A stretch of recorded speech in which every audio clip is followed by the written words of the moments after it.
दशक में प्रोफेसर के आई वासु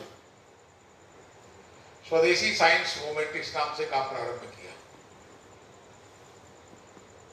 जब हम इस शब्द का प्रयोग करते हैं तो मन में विज्ञान जगत के होने के नाते से मन में प्रश्न खड़े होते हैं कि विज्ञान भी स्वदेशी और विदेशी होता है क्या?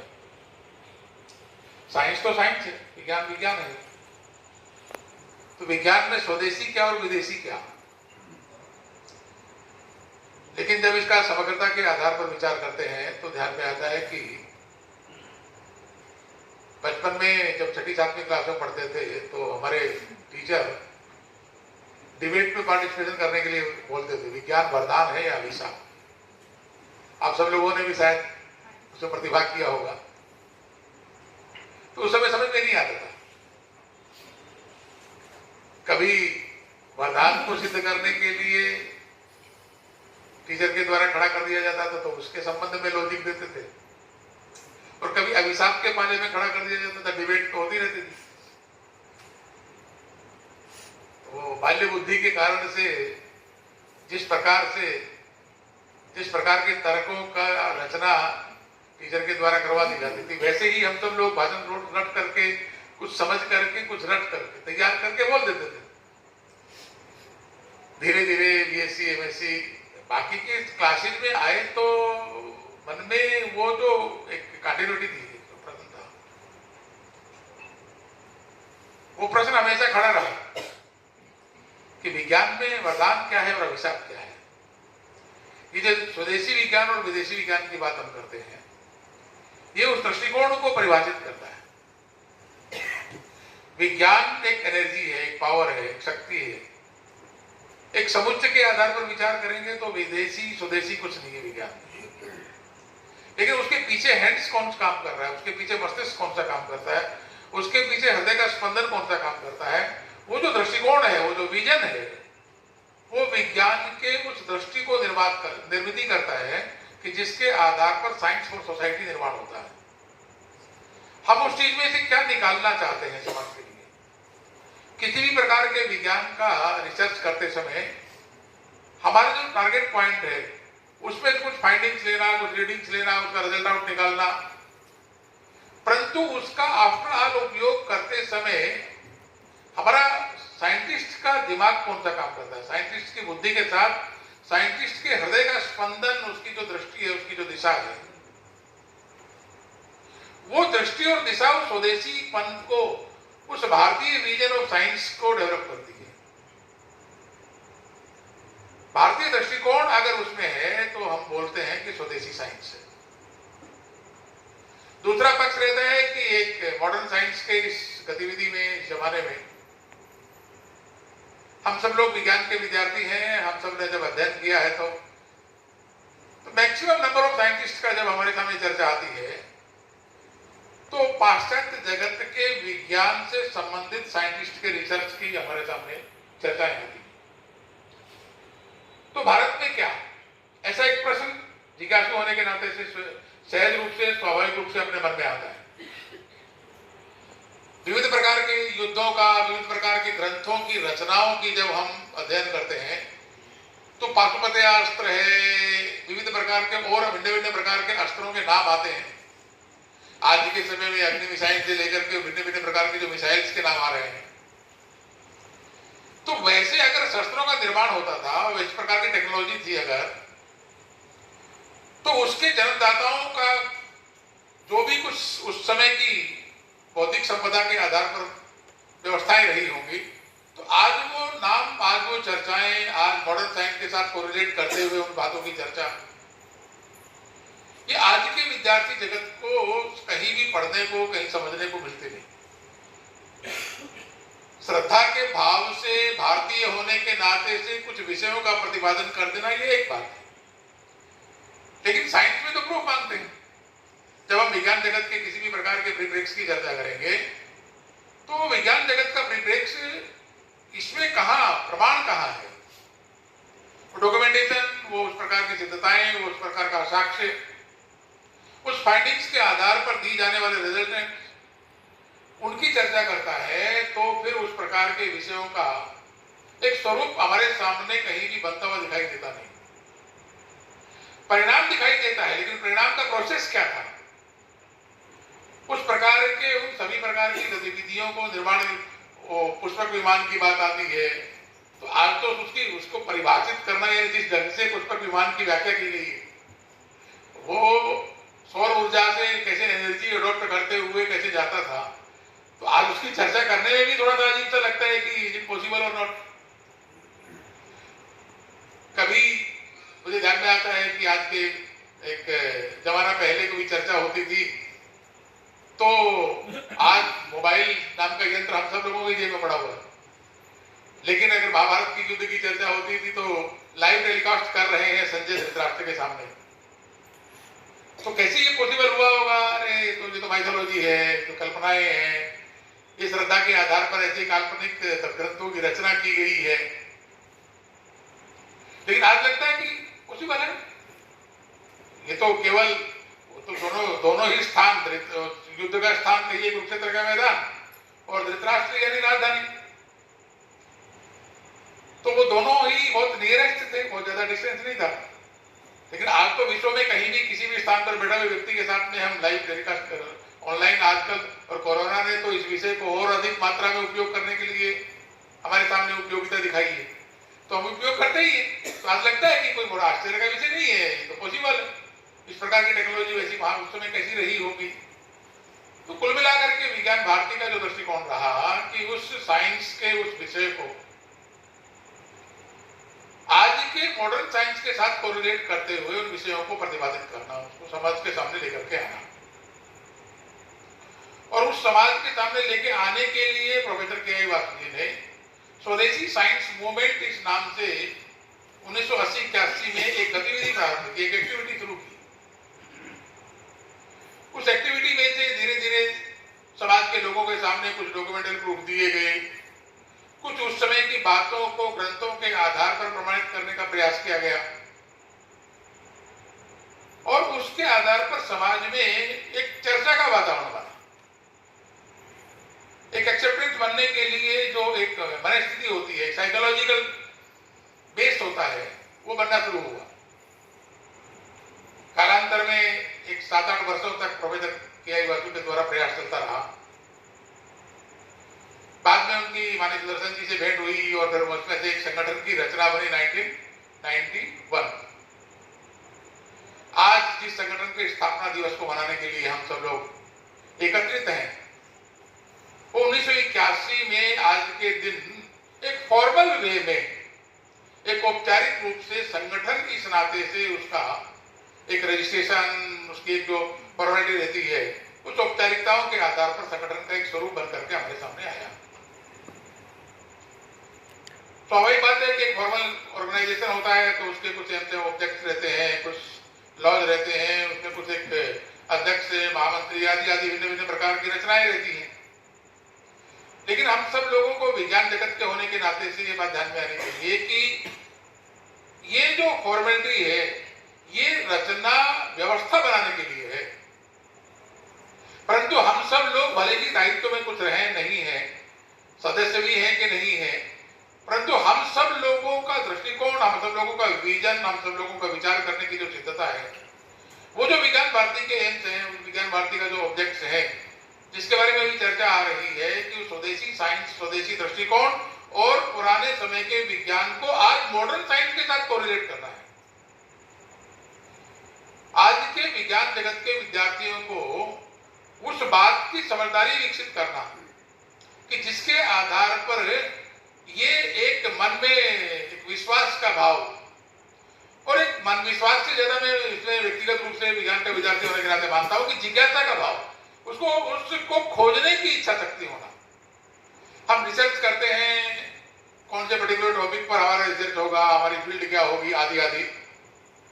मैं जब पीएचडी करने के लिए हमारे प्रोफेसर के पास में गया तो उन्होंने एक सिंपल सा प्रश्न पूछा कि ठीक है, तुम्हारा बीएससी हो गया, एमएससी हो गया, सब हो गया, ठीक है, अच्छी बात है, तुम पीएचडी क्यों करना चाहते हो, रिसर्च क्यों करना चाहते हो? तो एकदम से उसका उत्तर देना बड़ा कठिन लग रहा था।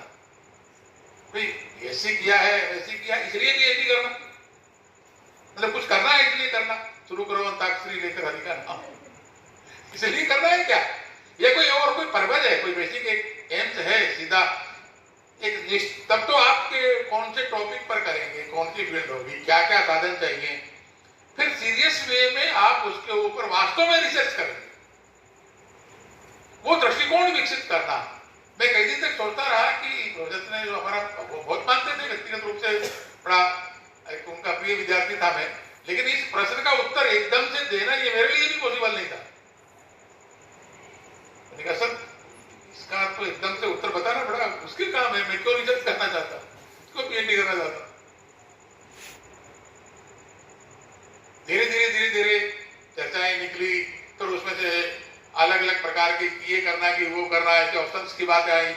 फिर वो एक मस्तिष्क बना कि नहीं इस उद्देश्य के लिए इस पर्टिकुलर फील्ड में इस विषय को लेकर के रिसर्च करो। आज उस दृष्टिकोण से रिसर्च की मेंटालिटी, हम समाज के हित में कुछ कर पा रहे हैं क्या?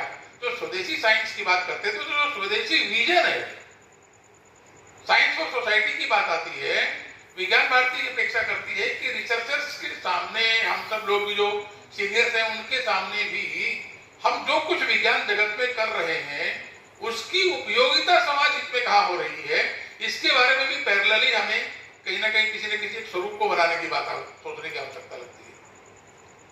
अभी एक 7-8 दिन पहले एनआरएफ की मीटिंग थी दिल्ली में, नेशनल रिसर्च फाउंडेशन।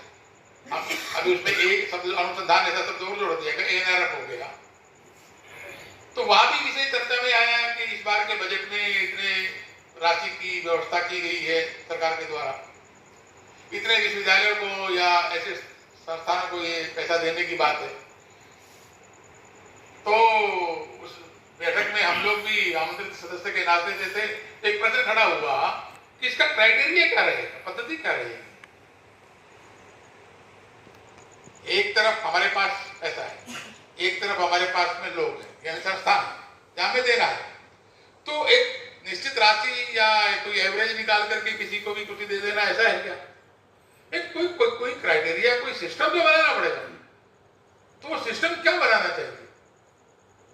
प्रारंभ की पूरे दिन की बैठक उसी पर डिस्कस करने में टाइम स्पेंड हो गया कि हम इस प्रकार के अनुसंधान के एक वातावरण को जब हम विचार करते हैं, जो हम सब लोग जो विज्ञान भारती के कार्यकर्ता हैं, तो विज्ञान भारती की दृष्टि से जब विचार करते हैं तो उसमें कहीं ना कहीं किसी न किसी रूप में वो जो भारतीय टेम्परामेंट है, भारतीय दृष्टिकोण है, उसको इन्वॉल्व करने की एक इच्छा शक्ति अपने आप पैदा होती है। उसके आधार पर विचार करने के लिए हम फिर उस प्रकार के संस्थानों को खोजना, टॉप 100 यूनिवर्सिटी जैसे आइडेंटिफाई की जाए, इसकी एक चर्चा निकली। तो ध्यान में आया कि उसमें तो बहुत, हमारा पूरा नॉर्थ ईस्ट में एक भी ऐसे नहीं है। अगर हम ऐसे सोचेंगे तो फिर जो वास्तव में पहले से सक्षम है, क्योंकि जिस पैरामीटर के आधार पर टॉप 100 यूनिवर्सिटीज को आइडेंटिफाई किया गया, उस पैरामीटर को पहले से फुलफिल कर रहे हैं, तो ऑलरेडी स्टेब्लिश्ड है। इसके कारण से ही तो उनका टॉप में नंबर आया है, प्रथम जो 100 है उसमें से उनका नंबर आया।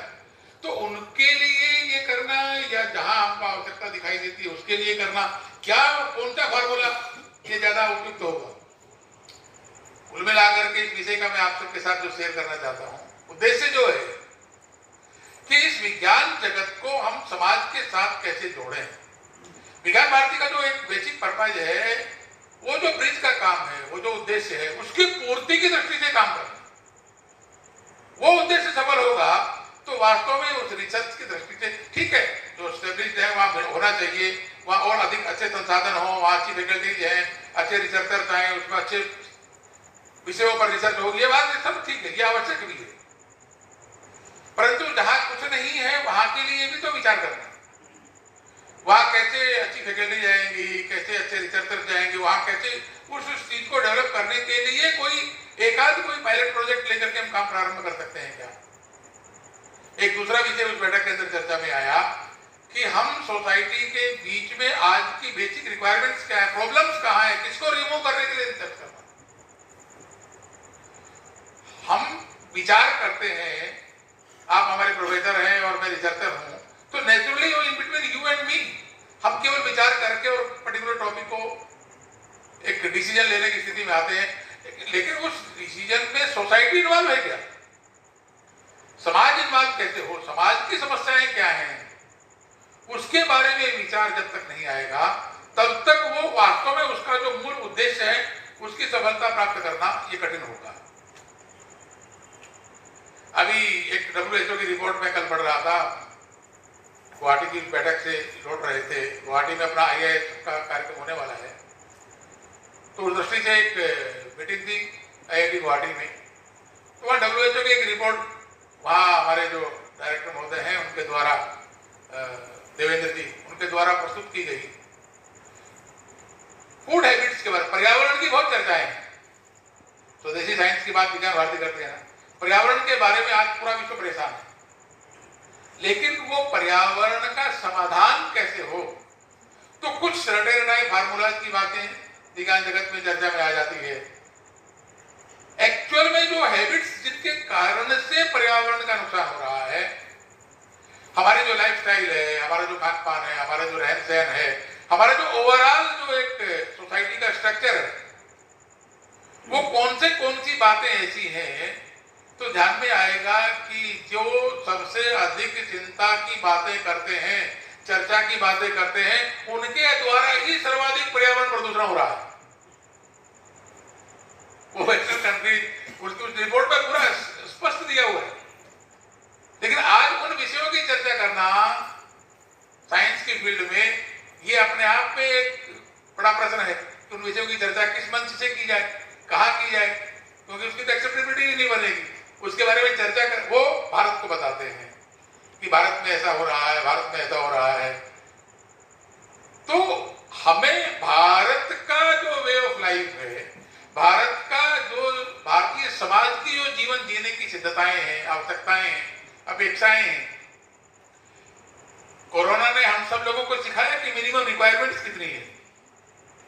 वो ठीक है, वो एक पेंडेमिक पीरियड था, इस नाते से वो बाध्यता के अनुसार, मजबूरी के अनुसार हमने उस चीजों को फॉलो किया, लेकिन वास्तविक स्थिति तो वही है ना, रियलिटी तो वही है। उस रियलिटी को हम एक्सेप्ट करें, डिनाई करें, आंखों से ओझल करें, न करें, वो अलग बात है, परंतु उस बेसिक रिक्वायरमेंट को ध्यान में रख करके जो लाइफस्टाइल है आज भी भारतीय समाज का उसके बहुत नियरेस्ट है। तो ऐसी जितनी भी प्रकार की ऐसी विश्वव्यापी समस्याएं हैं, उनके समाधान का दृष्टिकोण भी स्वदेशी साइंस के आधार पर कैसे हम समाज के सामने ला सकते हैं, इसके लिए विज्ञान भारती की एक जो कल्पना है, जैसे मैंने कहा ब्रिज के नाते से जो बड़े बड़े संस्थान हैं उनका समाज के साथ में संबंध कैसे आए, इसके नाते से ऐसे भिन्न भिन्न प्रकार की बातों को लेकर के विज्ञान भारती काम करती है। आज के दिन इस संगठन की परिकल्पना को समझना, साइंस के दृष्टि से साइंस के टेम्परामेंट को, साइंस के कंप्लीट विजन की चर्चाएं तो हम सब लोग पूरे वर्ष भर में भिन्न भिन्न प्रकार के जो कार्यक्रम करते हैं उसमें करते ही हैं, लेकिन सांगठनिक जो दृष्टि है, एक ऑर्गेनाइजेशनल स्पिरिट जो रहती है, उसका दिन आज है, इसलिए उसकी दृष्टि में उसकी चर्चा में आपके साथ में ज्यादा शेयर कर रहा हूं। आज के दिन एक और एक कार्यक्रम इसके साथ में विज्ञान भारती ने जोड़ा है, समर्पण का। अर्थात समर्पण का मतलब कोई कुछ पर्टिकुलर अमाउंट दे देना इतना नहीं है। जब हम समर्पण कहते हैं तो कई बार की बात ध्यान में आती है कि वो राशि के संबंध का कोई विषय है क्या, मात्र नहीं। वो जो समर्पित भाव है, एक भारतीय होने के नाते से, एक विज्ञान जगत के व्यक्ति होने के नाते से हमको संगठन के माध्यम से जिस प्रकार की स्थिति, जिस प्रकार की सिद्धता हम निर्माण करने की कल्पना करते हैं, हम ओवरऑल जिस प्रकार के भारत के चित्र को देखते हैं, भारत के भविष्य की उस परिकल्पनाओं को देखते हैं, उसके निर्माण में विज्ञान भारती का रोल क्या हो सकता है।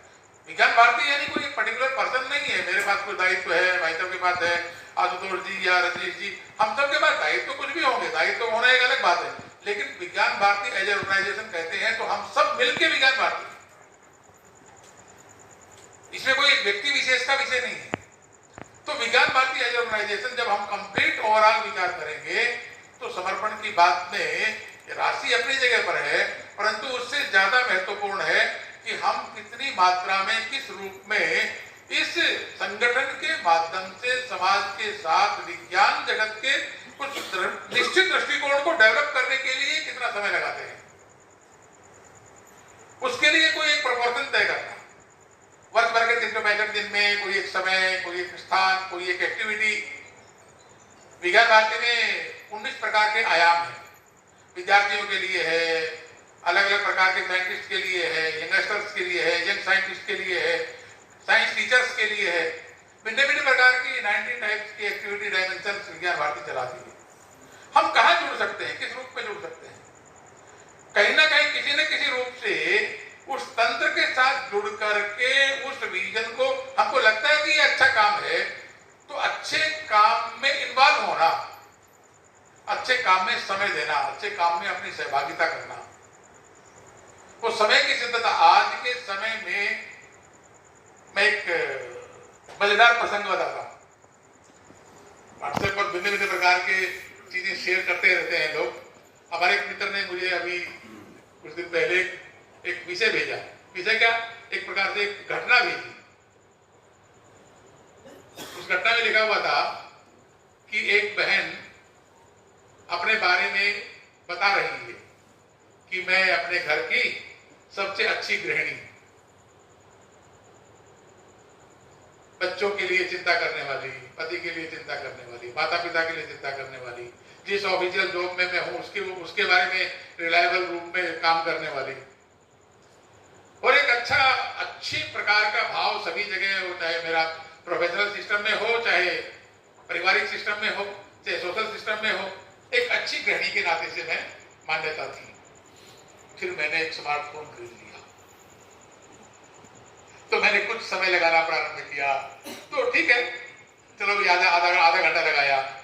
तो फिर क्या हुआ, तो प्रातः काल जो एक बच्चों के लिए टिफिन में फ्रेश फूड बना करके जो देती थी, फिर वो बेकरी के ला करके, अरे इतना टाइम ही नहीं है, क्योंकि आपने फेसबुक या बाकी की चीजों की एक्टिविटी के लिए समय लगाया है, तो नेचुरली कहीं से तो कहीं कट करना पड़ेगा ना। बाद में वो वैसे तो मजेदार सा प्रसंग है वो, लेकिन ओवरऑल उसके एनालिसिस करते हुए पूरा पढ़ते पढ़ते मुझे मुस्कुराहट भी हो रही थी, समझ में भी आ रहा था। टेक्नोलॉजी ये अच्छी चीज है। जैसे मैंने कहा ना कि विज्ञान या तकनीक जो है ये स्वदेशी और विदेशी नहीं होती, हम यूज करते इसमें किस मेंटेलिटी के साथ उसकी एक्सेप्टेबिलिटी बनाते हैं, उसके ऊपर डिपेंड करता है। और बाद में उस पूरी एक 10-12-15 लाइन्स की वो अपनी कहानी लिखते लिखते अंत में कहा कि आज ये स्थिति आ गई है कि मेरा प्रोफेशनल लाइफ भी डिस्टर्ब हो रहा है, परिवार का लाइफ भी डिस्टर्ब हो रहा है, और सोशल रिस्पॉन्सिबिलिटी में तो मैं इन्वॉल्व नहीं हो पा रही हूँ। लगता है समस्या की जड़ मोबाइल फोन में है। मोबाइल फोन में नहीं है, वो हमारे स्वभाव में। मोबाइल फोन तो एक साधन बन गया, हम समय स्पेंड तो कर 24 आवर। एक बहुत अच्छे हमारे मित्र हैं शिव खेड़ा, अच्छे एक मोटिवेटर के नाते से माने जाते हैं, आप सब लोगों ने जानकारी होगी, दिल्ली में रहते हैं। उनकी एक बहुत अच्छी पुस्तक है जो बेस्ट सेलर के नाते से विश्व में आज एक गिनीज बुक का रिकॉर्ड उनका बन गया है। अंग्रेजी में है वो पुस्तक यू कैन विन, हिंदी में बाद में उसका रूपांतर हुआ, भारत की भाषाओं में नहीं, भारत के बाहर भी बहुत सी भाषाओं में उसका ट्रांसलेशन हुआ, रूपांतर हुआ, भाषांतर किया गया। उसके पहले पेज पर ही, फ्रंट पेज पर उन्होंने एक बड़ा मजेदार वाक्य लिखा है कि विशेष लोग वो नहीं होते जो कोई विशेष काम करते हैं।